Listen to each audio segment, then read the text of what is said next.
Remue ménage. Remue ménage.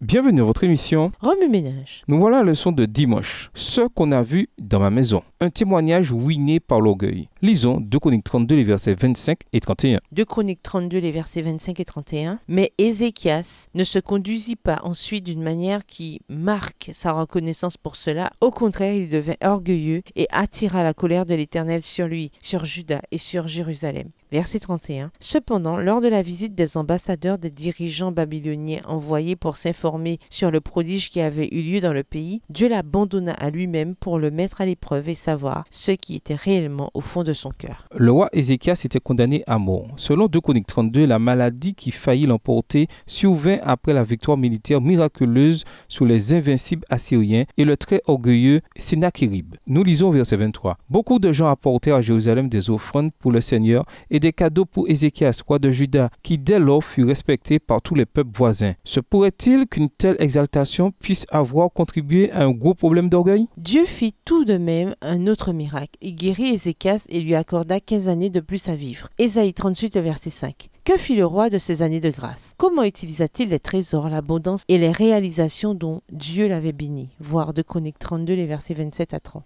Dieu permit au prince de la plus puissante nation sur terre, Babylone, de rendre visite à Ézéchias. Cette visite diplomatique fut pour Ézéchias l'occasion rêvée de témoigner du Dieu qu'il avait béni, qui avait envoyé son ange pour mettre la puissante armée assyrienne en déroute. Lorsque les autorités babyloniennes lui envoyèrent des ambassadeurs, Dieu le laissa agir par lui-même afin de le mettre à l'épreuve et de voir ainsi son caractère. 2 Chroniques 32, le verset 31. Jetons un coup d'œil sur cette visite. D'un point de vue diplomatique, la situation était fort avantageuse pour le peuple de Dieu. Cependant, ce n'était pas ce qui intéressait le Seigneur. Le prophète Ésaïe se rendit auprès d'Ézéchias, Ésaïe 39, pour lui poser cette question. « Et qu'ont-ils vu dans ta maison? Tous ceux qui s'y trouvent, dit Ézéchias, je ne leur ai rien caché de mes trésors. » Ésaïe 39, verset 4. Et le trésor céleste, lui. Ésaïe prophétisa ensuite que tous les trésors d'Ézéchias et même ses fils seraient emmenés à Babylone, ce qui marqua la fin tristement célèbre de son héritage personnel que son orgueil avait tellement imprégné au détriment de tout le reste. Une maison divinement établie ne tient pas du hasard. Lisons Deutéronome 6 et versets 5 à 7.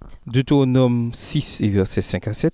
Tu aimeras l'Éternel ton Dieu de tout ton cœur, de toute ton âme et de toute ta force. Et ces commandements que je te donne aujourd'hui seront dans ton cœur. Tu les inculqueras à tes enfants et tu en parleras quand tu seras dans ta maison, quand tu iras en voyage, quand tu te coucheras et quand tu te lèveras. Ainsi, Ézéchias utilisa l'offre magnanime du Seigneur de 15 années supplémentaires à des fins purement mondaines. Comment pouvons-nous éviter un dénouement aussi lamentable? Deutéronome 6 contient la déclaration bien connue de Jésus consignée dans le Nouveau Testament. Tu dois aimer le Seigneur ton Dieu de tout ton cœur, de toute ton âme et de toute ta force. Deutéronome 6, verset 5. Vient ensuite un commandement moins connu, un commandement appartenant au cœur même de la vie familiale, l'éducation de nos enfants dans le Seigneur et le culte familial. Les commandements que je te communique aujourd'hui demeureront gravés chez toi ou quand tu marcheras le long d'une route, quand tu te coucheras ou quand tu te lèveras. Deutéronome 6 et versets 6 et 7. Nous pouvons déduire de ce texte que pour rester inébranlable dans le Seigneur, il nous faut une interaction constante avec sa parole, soit en l'étudiant nous-mêmes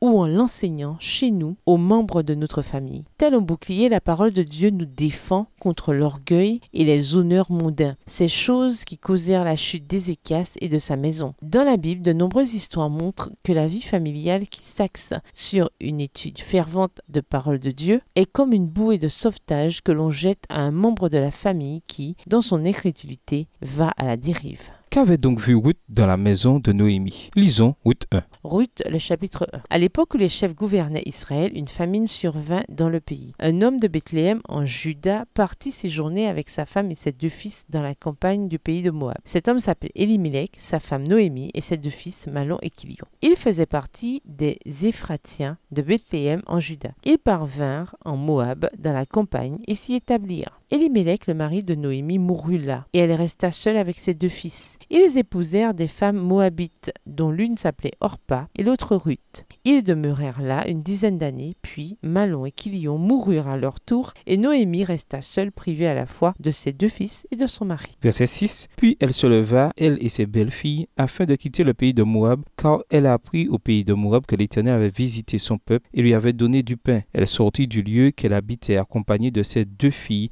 et elle se mit en route pour retourner dans le pays de Juda. Naomi dit alors à ses 2 belles-filles, « Allez, retournez chacune à la maison de sa mère, que l'Éternel use de bonté envers vous, comme vous l'avez fait, envers ceux qui sont morts et envers moi. Que l'Éternel vous fasse trouver à chacune du repos de la maison de Marie. » Et elle les baisa. Elles élevèrent la voix et pleurèrent. Et elle lui dit, « Non, nous irons avec toi vers ton peuple. » Naomi dit, « Retournez mes filles, pourquoi viendrez-vous avec moi? Ai-je encore dans mon sein des fils qui puissent devenir vos maris? » Verset 12.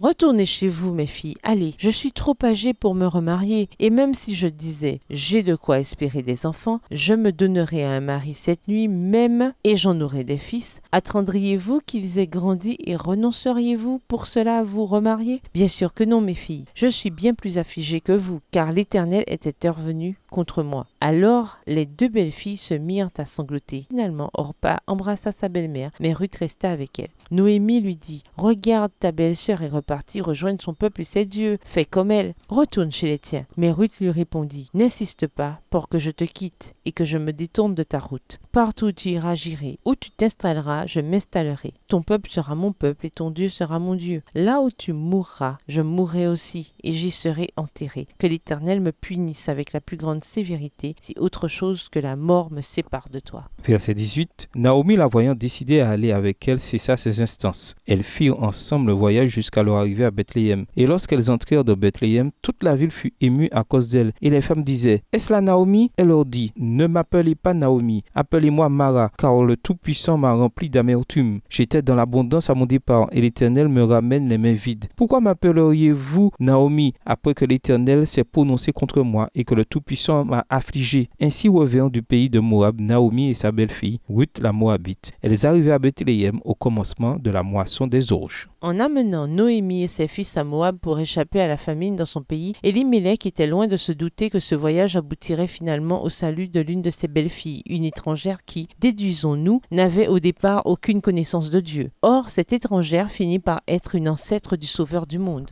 À Moab, les 2 fils de Noémie moururent. Désormais veuves, Ruth et Orpa ne voulaient pas se séparer de leur belle-mère qui avait décidé de retourner dans son pays. Noémie exhorta ses 2 belles-filles en pleurs à retourner dans leur famille où elles seraient confrontées à l'idolâtrie à laquelle elles avaient renoncé en épousant des Israélites. Retourner chez elles, c'était revenir au mode de vie moabite, confortable et risquer d'oublier le vrai Dieu. Finalement, Orpa décida de partir, animée d'une conviction incontestable au sujet de Noémie, forte de sa place dans sa famille et convaincue de la vérité du Dieu du ciel. Ruth s'écria avec ferveur, « N'insiste pas pour que je t'abandonne et que je retourne chez moi. Là où tu iras, j'irai. Là où tu t'installeras, je m'installerai. Ton peuple sera mon peuple, ton Dieu sera mon Dieu. » Ruth 1, le verset 16. Ruth, qui savait que Noémie suivait le Dieu du ciel, préféra quitter tout ce qui lui était familier pour rester avec sa belle-mère. Ruth s'engagea non seulement à tout laisser derrière elle, mais aussi à suivre Noémie et le Dieu de Noémie. Jamais elle ne retournerait à Moab et à ses dieux. Là où tu mourras, je mourrai, et c'est là que je serai enterré. Que le Seigneur m'inflige la plus terrible des punitions, si ce n'est pas la mort seule qui me sépare de toi. Ruth 1, verset 17. Qu'avait donc vu Ruth dans la maison de Noémie pour en arriver à une telle décision? Notre maison, l'importance de son témoignage. Que vit donc Ruth dans la maison de Noémie que les princes babyloniens ne virent pas dans la maison d'Ézéchias? Ruth et les princes de Babylone étaient des étrangers parmi les Israélites. Pensez-y, si Ézéchias avait agi différemment, peut-être que certains de ces princes se seraient convertis à Dieu. Nous savons qu'au fil des années, le roi de Babylone finit par croire en Dieu et devint son disciple grâce au témoignage puissant de Daniel et de ses 3 amis. La Bible nous semblerait incomplète sans l'histoire de Ruth. Si cette histoire est consignée dans les Écritures, c'est à cause du témoignage d'un membre de la famille. Ce témoignage fut si percutant que Ruth désira pour elle-même ce qu'elle avait vu dans cette maison. Et vous, qui viendra chez nous et qui verront-ils? Remue-ménage, un visiteur sonne chez moi. De quoi dois-je me débarrasser pour témoigner à la gloire de Dieu dans ma propre maison? Si ma maison physique est en ordre, que dire de mes pensées, de mes paroles et de mes actes? Sont-ils conformes à un vrai témoin du Sauveur? Au revoir. Et à demain si Dieu veut. Remue ménage. Remue